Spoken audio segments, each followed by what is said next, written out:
In Boston, dawn carried a particular kind of chill, sharp, salted by the Atlantic, and stubborn even in spring. At सुबह के 7:15 बजे every morning, when most of the city still moved in half sleep, Emily Carter crossed the small brick pathway cutting through the park near Beacon Street. She walked quickly but never rushed. In her right hand, a paper cup of black coffee with 2 sugars. In her left, a brown paper bag, folded neatly at the top. Inside the bag was usually a blueberry muffin. 6 months earlier, she hadn't planned to build a habit. She had only planned to get to work. Emily worked as a nurse's aide at a downtown hospital. The shifts were long, the pay modest, and the emotional weight heavier than most people understood. She rented a tiny studio apartment above a laundromat. The hum of machines had become her nighttime lullaby. That October morning, the first time, she'd noticed him because he didn't move. The old man sat alone on a peeling green bench beneath a maple tree shedding red leaves. His coat hung loosely from narrow shoulders. His hands rested on a wooden cane polished by years of use. People passed him without looking. Businessmen with coffee, students with headphones, joggers checking fitness watches. Emily nearly passed him too. But as she walked by, she saw his fingers trembling, not dramatically, just slightly, like someone fighting both cold and pride. She slowed, she hesitated, she kept walking, then she stopped completely. Her mother's voice echoed in her memory, "If you see someone alone too often, they are not choosing it." Emily turned around. The cafe on the corner was warm and crowded. She stepped inside, bought an extra coffee and the last blueberry muffin in the glass case, and returned to the park. When she held out the cup, the old man blinked in confusion. "For me?" he had asked. "Yes," she said gently. "It's cold." That was all. No speeches, no dramatic music, no life-changing declaration, just a small interruption in routine. The next morning, she found herself glancing toward the bench again. He was there. This time, he noticed her first. "You're late," he teased faintly. It was 7:17. She laughed. And just like that, something settled into place. Days turned into weeks. Emily learned his name, Harold Whitman. He had once owned a bookstore near the harbor, long before massive retail chains swallowed small businesses whole. He spoke of paperbacks the way some people speak of first love. He remembered customers by name. He could recite entire paragraphs from classic novels. He talked about his late wife, Margaret, with quiet reverence. She liked poetry, he once said. Said it made the world feel less rushed. Emily never interrupted his stories. She listened. Listening became part of the ritual. Coffee, muffin, conversation. Some mornings he talked about history.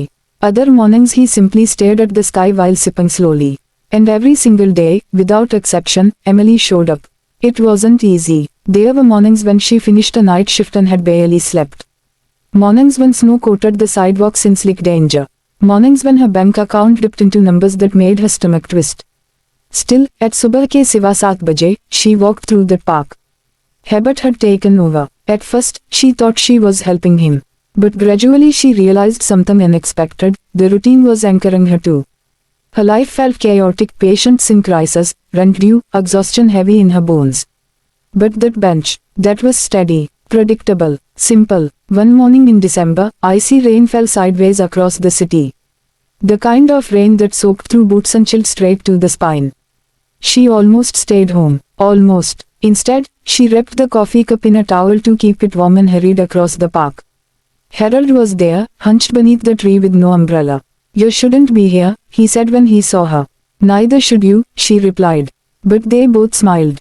That was the thing about habits, they don't always make sense. They just become part of who you are. By January, Harold began waiting for her. He checked his watch at 7:10, adjusted his scarf at 7:12, leaned forward slightly at 7:14.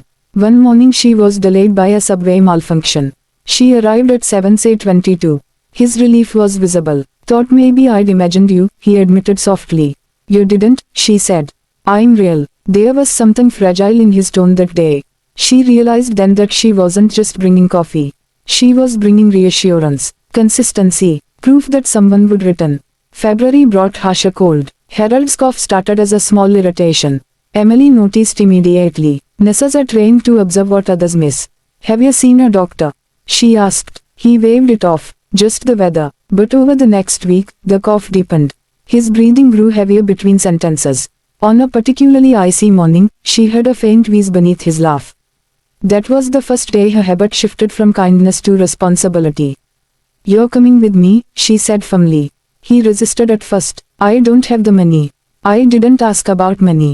She arranged an evaluation at the hospital where she worked. She stayed beyond her shift to make sure he was examined. She advocated when paperwork stalled. The diagnosis, early stage pneumonia. The doctor later told her, if he'd waited another week, it could have been severe. She walked back through the park that evening alone. Snowflakes fell gently onto the empty bench. For the first time, she realized something powerful. Habits don't just change moods. They change outcomes. When Harold returned to the bench 2 weeks later, wrapped in a thicker coat and better color in his cheeks, he looked at her differently. "You saved me," he said quietly. "No," she replied. "I just showed up." He studied her for a long moment. "That's rarer than you think." Emily shrugged off the compliment, but his words stayed with her. Because showing up, again and again, had not felt heroic. It had felt normal, automatic, necessary. As March approached, the snow melted into muddy edges along the pathway. Birds returned to the maple tree overhead. Their conversations deepened. Harold asked about her childhood. She told him about her mother working double shifts, about learning early that love meant effort. "Effort repeated," she said once thoughtfully. He smiled at that. "Then you're very wealthy," he murmured. She laughed, assuming he meant something philosophical. She had no idea how literal his words were. And on the final morning before everything changed, she handed him his coffee as usual. "Same time tomorrow?" she asked. "Same time," he replied. But the next day, the bench was empty.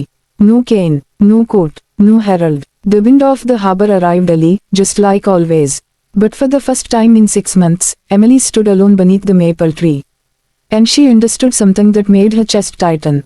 When kindness becomes habit, absence feels like loss. She didn't know yet that her simple routine was about to collide with a hidden world of wealth, family, and decisions that would test her heart.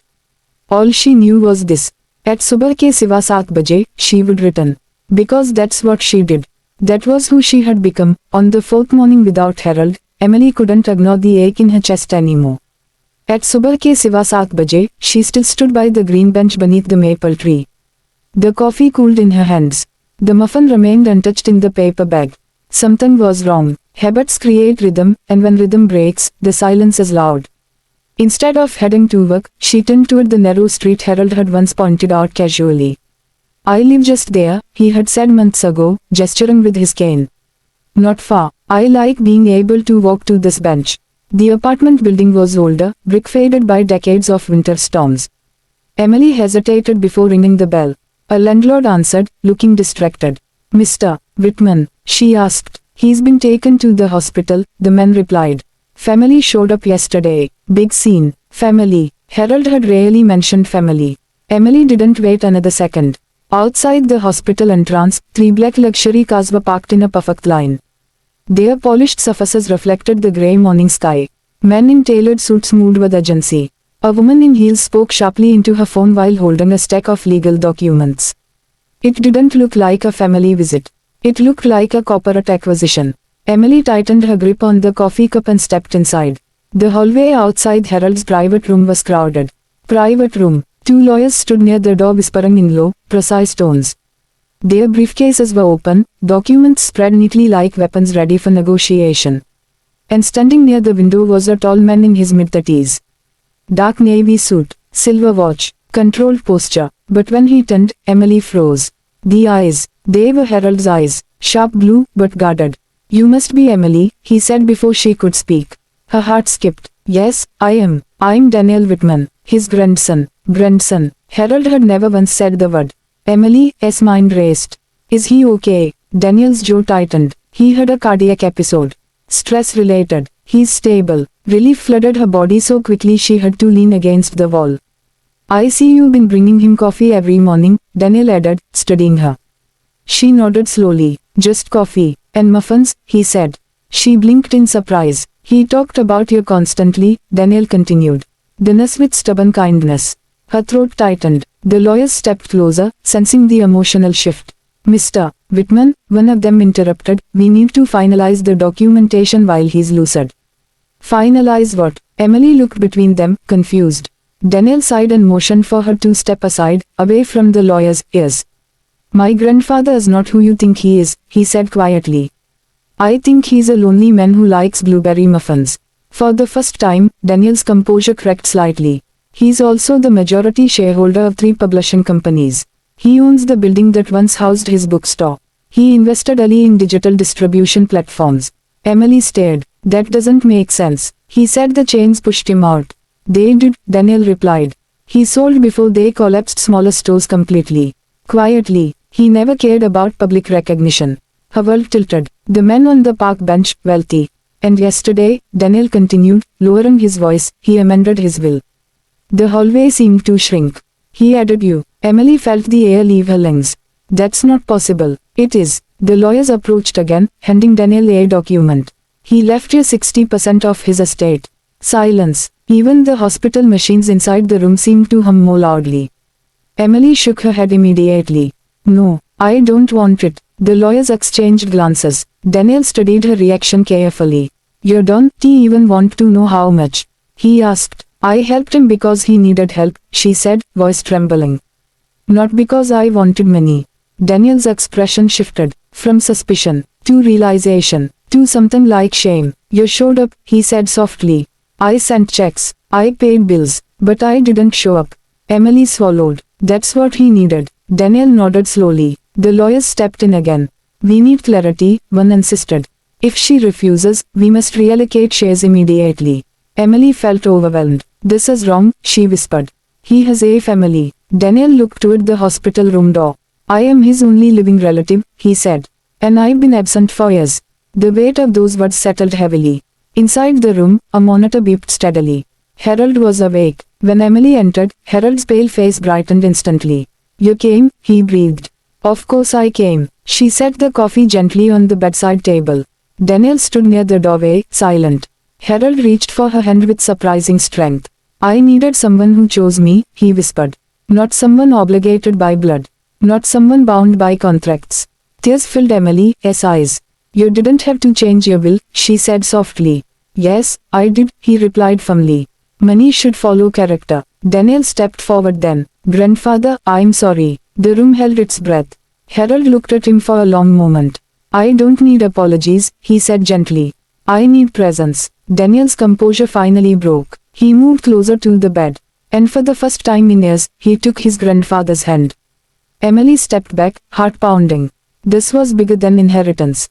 This was about habit. Daniel turned toward her. Maybe, he said slowly, instead of fighting over percentages, we built something together. She looked confused. What do you mean? A foundation. In his name. For elderly people who have no one. Community spaces. Daily check-ins. Volunteers who simply show up. Harold smiled weakly. Yes, he whispered. Turn habit into legacy. The lawyers, once tense and calculating, now stood silent. Because something more powerful than contracts had entered the room. Consistency, humility, second chances. Months later, the green bench in the park still stood beneath the maple tree in Boston. But now, beside it was a small sign. The Whitman bench, in honor of showing up. Every morning at 7:15, free coffee sat waiting. Volunteers rotated shifts. Daniel came twice a week.